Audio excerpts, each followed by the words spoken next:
আমি আবার চলে এসেছি পার্ট নাম্বার 30 নিয়ে, যেখানে আমরা WB SSC SLST 2025 computer science এবং কম্পিউটার অ্যাপ্লিকেশনের প্রিভিয়াস ইয়ার এমসিকিউ প্রশ্নগুলোকে সলভ করছিলাম। যারা এখনো আগের পার্টগুলো দেখোনি, চিন্তার বিষয় নেই, আমি এই ভিডিওর আই বাটনে তোমাদের প্লেলিস্টের লিঙ্ক প্রোভাইড করে দেবো, তোমরা সিকোয়েন্সিয়ালি কনসেপ্টগুলোকে গ্রিপ আপ করতে পারো। তো চলো সময় না নষ্ট করে প্রথম প্রশ্নের দিকে আমরা এগিয়ে চলি। কি বলছে আমাদের স্ক্রিনে? ফার্স্ট প্রশ্ন, consider a system with a round robin scheduling algorithm the time quantum is 10 millisecond বলে দিয়েছে। একটা রাউন্ড রবিন শিডিউল অ্যালগোরিদমের আইডিয়া মোটামুটি যারা আগের পার্ট দেখেছো বুঝতে পেরেছো। এটা কিন্তু একটা প্রিমিটিভ বেস শিডিউলিং অ্যালগোরিদম, তার মানে একটা প্রসেস যখন এক্সিকিউট করতে ঢোকে তাকে কিন্তু পুরো এক্সিকিউট না হলেও সিপিইউ চাইলে বার করতে পারে। আর রাউন্ড রবিন মানে হচ্ছে তোমাকে একটা টাইম কোয়ান্টাম দেওয়া থাকে, যেখানে ওইটুকু টাইম কোয়ান্টামই একটা প্রসেস এক্সিকিউট করতে পারবে, তারপর তাকে বার করে দেওয়া হবে, তারপর সেকেন্ড প্রসেস কিন্তু আবার সিপিইউ সে এইভাবে পেয়ে যাবে। এইভাবেই কাজ চলবে, যেখানে তোমার টাইম কোয়ান্টাম কি বা টাইম স্লাইস 10 তোমাকে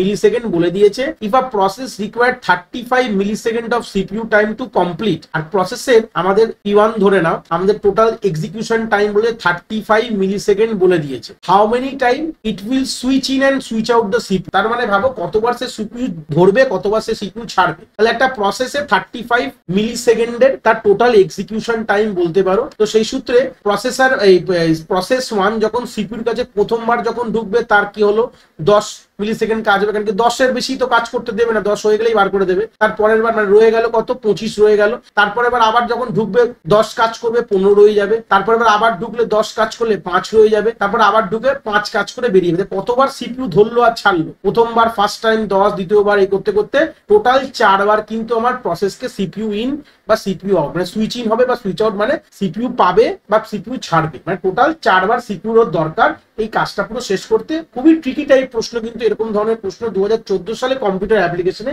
দিয়েছিল। তো অ্যান্সার কি হয়ে যাবে? 4 হয়ে যাবে অ্যান্সার। চলে আসলাম আমাদের নেক্সট প্রশ্নে। কি বলছে? In a priority based scheduling algorithm a higher number represent higher priority. এখানে বলেছে কি একটা প্রায়োরিটি সেট করে দিয়েছে, যেখানে প্রায়োরিটি বেসড শিডিউলিং অ্যালগোরিদমে বলেছে হায়ার নাম্বার, যার নাম্বার বেশি তার প্রায়োরিটি বেশি, ঠিক আছে। কিন্তু ইন জেনারেল যদি কথা বলি, এটা জেনারেল প্রায়োরিটি বেসড শিডিউল অ্যালগোরিদমে কি থাকে? লোয়ার নাম্বারে হায়ার প্রায়োরিটি থাকে। বাট প্রশ্ন এইভাবে কাস্টমাইজ তোমাকে বলতেই পারে, এটা ইন জেনারেলে কথা বলছে, বাট প্রশ্ন এরকম ভাবে কাস্টমাইজ করতে করা যেতেই পারে, যেখানে বলে দিতে পারে যে হায়ার নাম্বারে হায়ার প্রায়োরিটি। এটা ডিপেন্ড করবে প্রশ্নের উপর, কোনো অসুবিধা নেই। আর process with priority 3 currently executing, ধরে নাও সিপিইউর মধ্যে কে রয়েছে? এটা সিপিইউ ধরে নাও। প্রসেস P1 যার প্রায়োরিটি 3 সে এক্সিকিউট করছে। Another process with priority 5 enter in the ready queue, মানে এই রেডি কিউ রয়েছে, রেডি কিউ আলটিমেটলি র্যামের মধ্যেই থাকে রেডি কিউ, যেখানে প্রসেস 2 ধরে নাও তার প্রায়োরিটি 5 সে ঢুকলো। What action will the scheduler take if the algorithm follows priority based non preemptive? দেখো আগের প্রশ্নটা, যেটা আগের পার্টের লাস্ট প্রশ্ন দেখে এসছে, যেটা আমার এক্সপ্রেশনটা ভুল ছিল,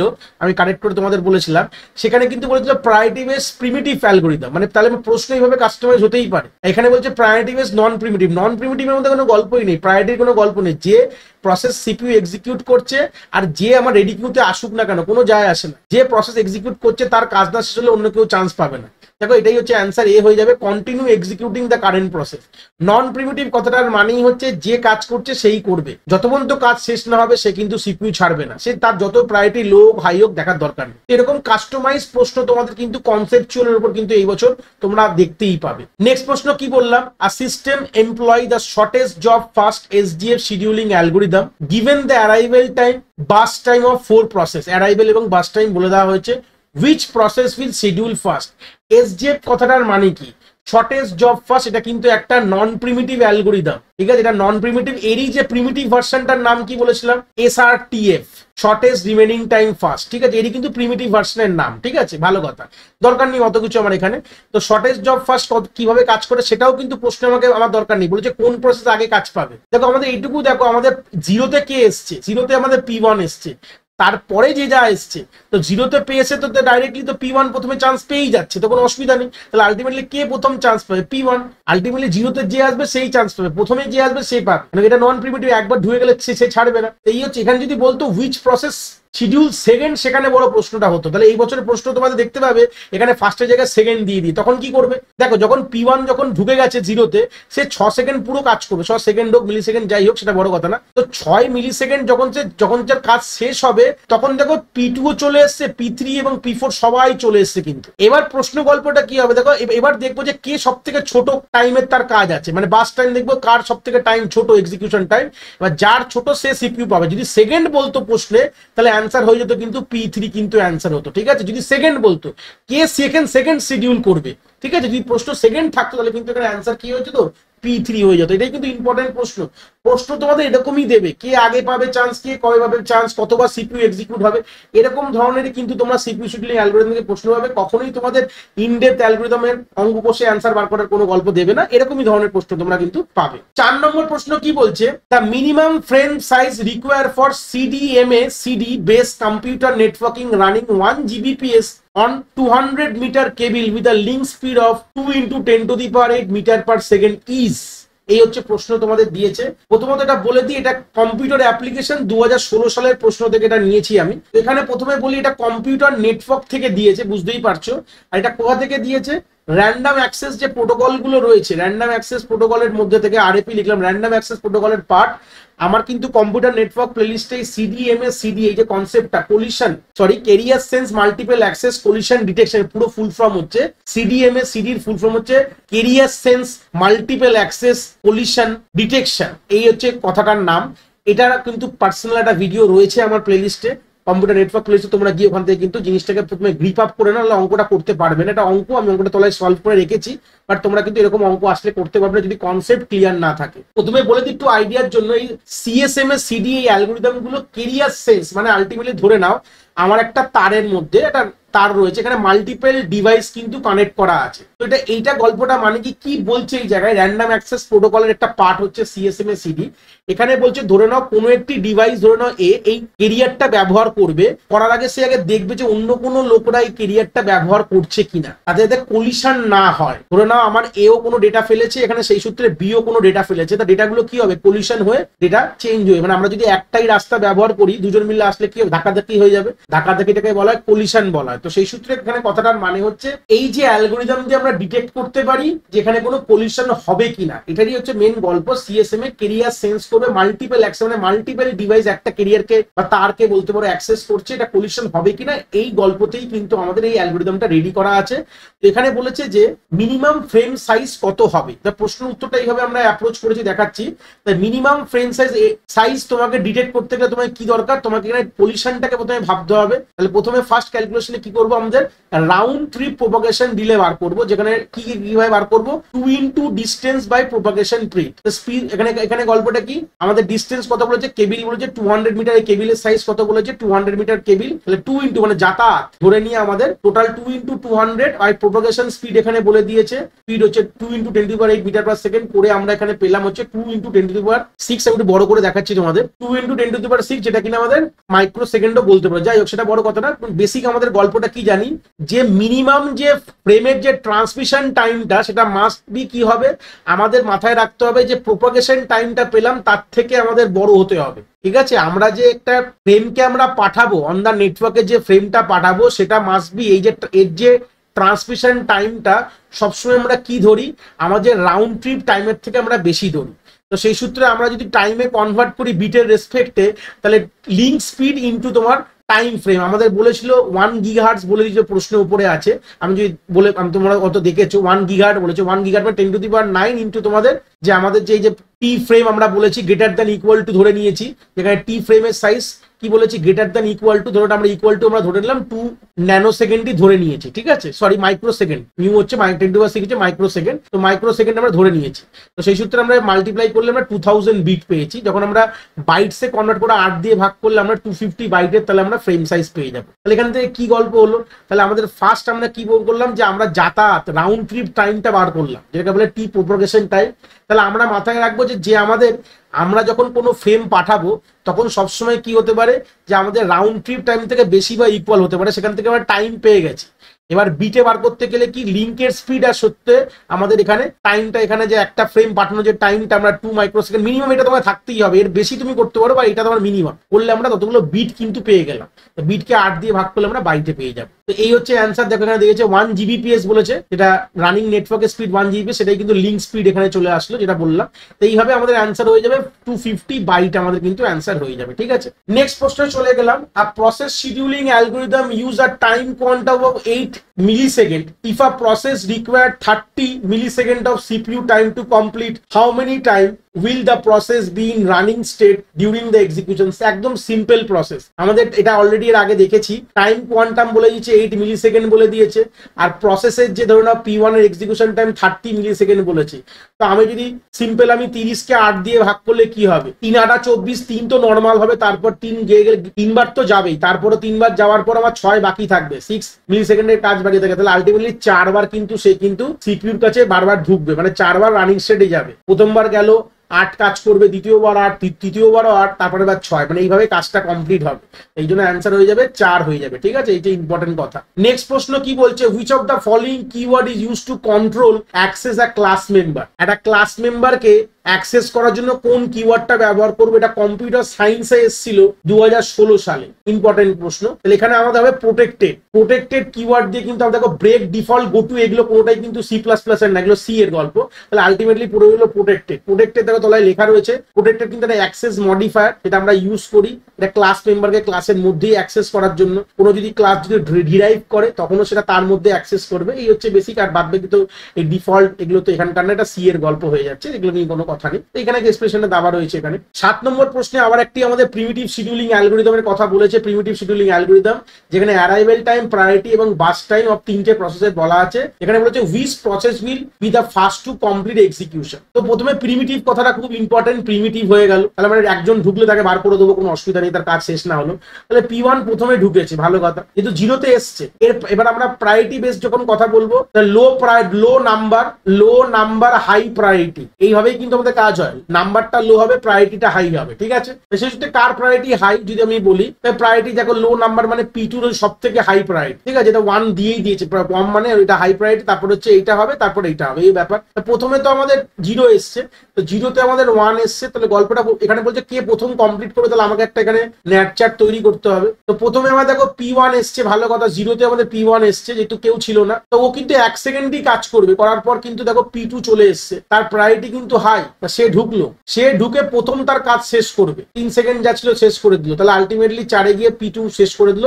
তাহলে আলটিমেটলি গল্প কি হবে, তাহলে P2 কিন্তু প্রথম তার কাজ শেষ করবে। কেন কি P3 তখন তো চলে এসছে 2 সেকেন্ডে, কিন্তু তখন দরকার নেই, কেন কি আমাদের P2 প্রায়োরিটি সব থেকে হাই, তো সেই সূত্রে সে আর কখনোই বেরোবে না তার কাজ না শেষ হলে। এই হচ্ছে ব্যাপার। লো প্রায়োরিটি প্রসেস যদি আগে ঢোকে, তার কাজ করতে করতে তাকে বাইরে বার করে দেওয়া হবে, কেন কি প্রিমিটিভ শিডিউল। বাট যার প্রায়োরিটি হাই, সে ঢুকলে তাকে নিশ্চয়ই বার করা হবে না। এই হচ্ছে বেসিক আইডিয়া। পরের প্রশ্ন চলে গেলাম, system employ first come first serve scheduling algorithm given the arrival time and burst time or 4 process, which process will complete its execution last? যেখানে গল্পখানে কি বলেছে, একটা FCFS মানে একটা নন প্রিমিটিভ বেস শিডিউলিং অ্যালগরিদম, যেখানে 4টে প্রসেস তার অ্যারাইভেল বাস time বলেছে, কে সবার লাস্টে কাজ শেষ করবে। প্রশ্নগুলো ঘুরিয়ে দিচ্ছে, কিন্তু ভালো প্রশ্ন। তো সেই সূত্রে দাঁড়িয়ে প্রথমে কে এসছে, P1 নন প্রিমিটিভ, P1 প্রথমে ঢুকবে, 0-তে শুরু হবে। দেখো এটা তো না করার ন্যাচার দরকার নেই। দেখো যে লাস্টে আসবে সে সবার লাস্টে সিপিইউ পাবে, কেন কি FCFS গল্পে চলছে।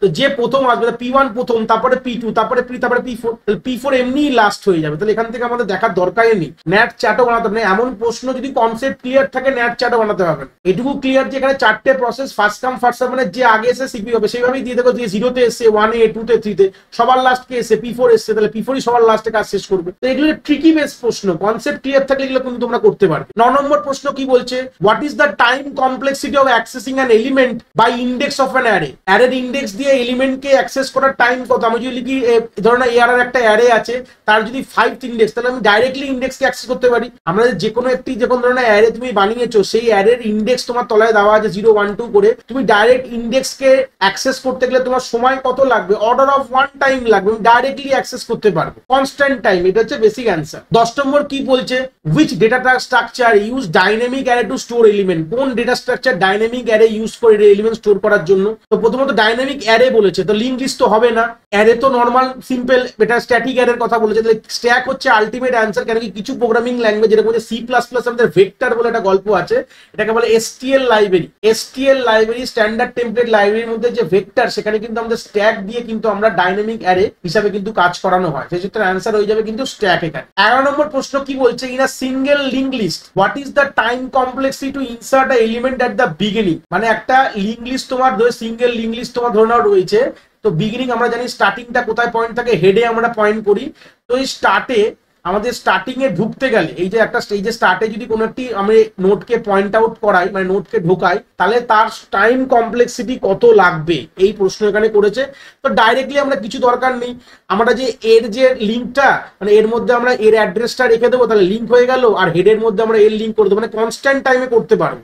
অ্যান্সার হচ্ছে অর্ডার অফ 1, কনস্ট্যান্ট টাইমে এই কাজগুলো করা যায়, কোনো অসুবিধা নেই। তারপরের প্রশ্ন বলছে, in a stack data structure which operation has a constant time complexity regardless of a stack size. Stack সাইজের উপর আমরা না গিয়ে কোন কোন অপারেশন আমাদের স্ট্যাক ডেটা স্ট্রাকচারে কনস্ট্যান্ট টাইমে হয়। দেখো আমাদের স্ট্যাকে যেগুলো মেন কাজ হয়, পুশ, পপ, পিপ, এই তিনটেই কিন্তু আমাদের কনস্ট্যান্ট টাইমে হয়। তাহলে অ্যান্সার কি হয়ে যাবে, অল অফ দ্য অ্যাবভ। কিন্তু খুব ইম্পর্টেন্ট প্রশ্ন ছিল, answer is all of the above. তাহলে তিনটেই কিন্তু আমাদের কনস্ট্যান্ট টাইম অর্ডার অফ 1 এ কিন্তু কাজ হয়। ডাইরেক্ট পুশ করতে পারি, পপ করতে পারি, পিপ করতে পারি, আমাদের টপ বলে একটা পয়েন্টার থেকে তার হেল্পে। তো এগুলো হচ্ছে অর্ডার অফ 1 এ কিন্তু করা যেতে পারে। পরের প্রশ্ন কি বলছে, what is the time complexity of enqueuing an element in a queue using an array implementation. মানে ইনসার্ট করব কিউতে, আমরা অ্যারে দিয়ে একটা ধরুন একটা কিউকে ইমপ্লিমেন্ট করেছি। কিউ মানে কি, ফার্স্ট ইন ফার্স্ট আউট, যে প্রথম ঢুকবে সে প্রথম বেরাবে। এই কিউতে কিন্তু দুটো পয়েন্টার ইউজ করা, front pointer, near pointer. Front দিয়ে ডিলিট করি, আইডিয়াগুলো বলে দিই একটুখানি, আর রেয়ার দিয়ে কিন্তু আমরা ইনসার্ট করি, ঠিক আছে, রেয়ার ইন্ডেক্সে ইনসার্ট করি, ফ্রন্ট ইন্ডেক্সে আমরা ইন্ডেক্স দিয়ে ডিলিট করি। তাহলে বলছে এনকুইং মানে কিন্তু ইনসার্শনের কথা বলেছে, এগুলো কিন্তু ক্লিয়ার করে দিই।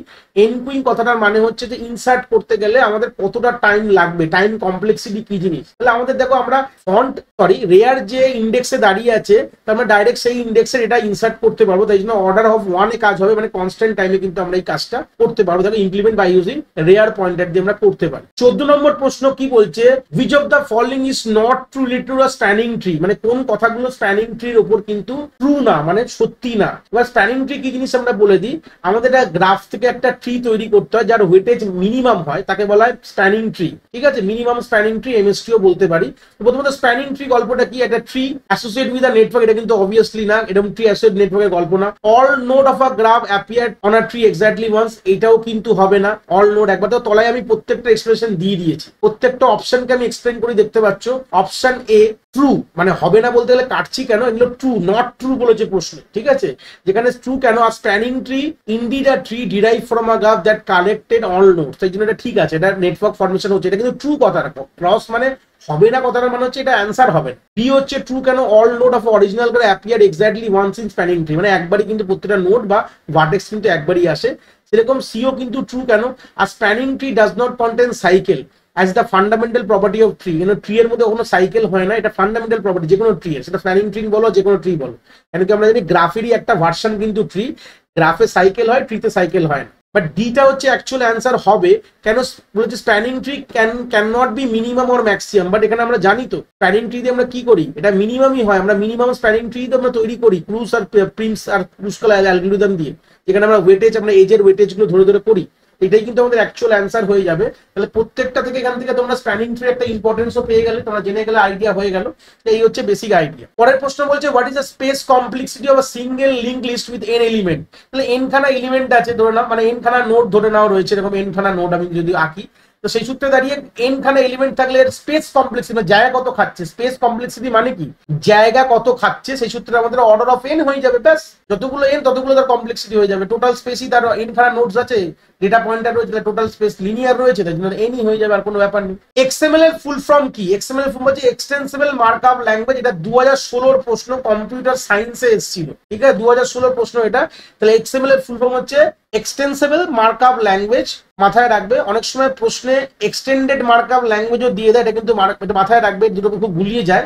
এক্সটেন্সিভ মার্কআপ ল্যাঙ্গুয়েজ কিন্তু হবে, তলে একটু এক্সপ্লেনেশন দেওয়া আছে। এক্সটেন্ড মার্কআপ ল্যাঙ্গুয়েজটা কি, এটা মেনলি আমাদের ডেটাকে আমরা অন নেটওয়ার্কে ট্রাভেল করার জন্য, মানে এদিক ওদিক করার জন্য মেনলি ইউজ করি। হিউম্যান রিডেবল হয়, নিজস্ব ট্যাগ তৈরি করা যায়, এইচটিএমএল এর মতো নিজস্ব আমরা ট্যাগ বানাতে পারি এক্সএমএল এর।